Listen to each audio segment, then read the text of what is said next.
All right, so for 26, we're going to solve the quadratics using any method. Once again, that means like Photoshop for students. So we also want to leave solutions exact and simplify radicals, right? So a lot of things we have to keep in mind. So there are a couple of ways that you can solve quadratics. You can factor set things equal to 0. You can use the quadratic formula. There's also called completing the square. But a lot of times, if it's kind of written in this form where you don't have like a middle x term, you want to solve by square rooting. So a couple of ways you could do this thing. So first way, I have x squareds on this side, I have 48s on the other. Let's divide by 3 to get rid of this, well, that 3. 48 divided by 3 is 16. So now we have x squared equals 16. I want to undo squaring. So I'm going to take the square root of one side and take the square root of the other. So here's the place where students will kind of make mistakes. When you write a square root yourself, you're taking the operation of square rooting. So whenever you use the operation of square rooting, you can get two different values. You can get +4, but also -4, right? Because what two same numbers could multiply to 16? 4 times 4, but also -4 times -4.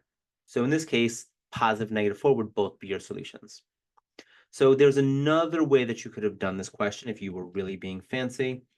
So you could also bring the 48 over to the other side. So we get something like this. I could factor out my 3 to get this. And then this is going to factor into the difference of squares like we saw in the question above. X squared and 16, easy to square root both of those, plus 4, x minus 4. And then we'd use the zero product property, which we're going to use in a couple of questions down the road. But basically, we'd say that every factor that has an x gets a chance to be equal to 0. So if x plus 4 is equal to 0, you get x is equal to -4. If x minus 4 is equal to 0, x is equal to +4. And the reason that's true is that I'm multiplying three things and getting 0. The only way you can multiply something and get 0 is if at least one of these terms is 0. So we're pretending the x plus 4 is the thing that's 0. That means that x would be -4. Or pretending the x minus 4 is the thing that's equal to 0. That would be x is equal to 4. Notice that you get the same solutions this way. The kind of like benefit of doing it this kind of approach is that you can see that there's two separate solutions, negative and +4, coming out of it. Whereas in this case, you would just have to remember to take a positive and a negative square root. Right, so in B, I'm actually going to do this the square root method, right? You could factor this using a difference of squares, but that would be a little kind of fancy. I'm going to add the 12 over to both sides. Again, I'm going to root both sides. I'm going to get plus or minus radical 12 because 12 is not a perfect square. There's no whole number that you can multiply by itself to get 12. So it seems like we're done, but this is a radical that we can actually simplify. So to simplify a radical, a couple of ways that we kind of teach in school. One way is with kind of like tree diagrams. That works again, it's kind of like an algorithm way of doing it.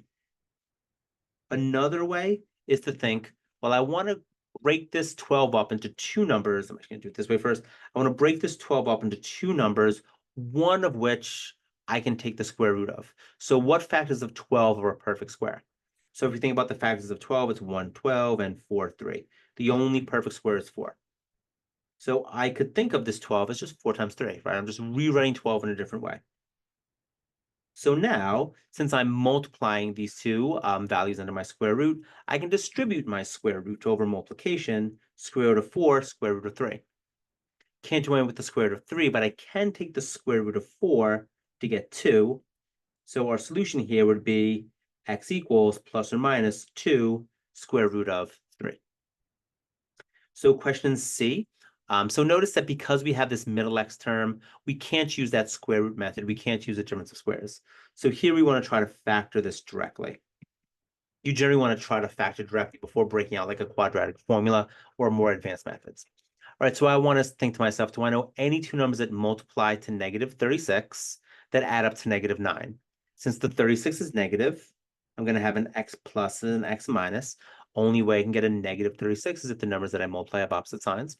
So I can think through my values of 36, right? My factors are 1 and 36, right? That's not going to give me a 9. A 2 and an 18, that's not going to give me 9. A 3 and a 12, ooh, that's looking pretty promising, right? Because 9 is 3 away from, well, I might say that. 3 is 9 away from 12, right? So that works. So which of these two has to be the negative? Well, the 12 does. All right, so since 9 is negative, the bigger number has to be negative. So now that we've kind of rewritten it in what's called factored form,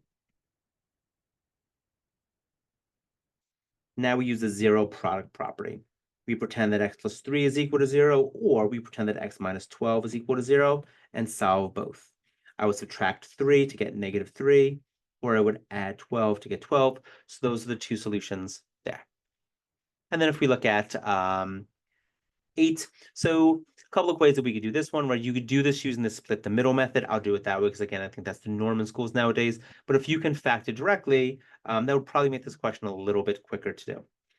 So 2 times negative 8 is negative 16. So I want to think of two factors of negative 16 that add up to negative 15. This one's pretty easy. It's negative 16 and positive 1. So I'm going to do a negative 16 and a positive 1. Again, notice that these equations or these expressions are the same. Right? All I've done is split this middle term in a way that's going to be a little bit more helpful for me in a moment. We're going to pull out a greatest common factor. So 2 goes into both. X goes into both.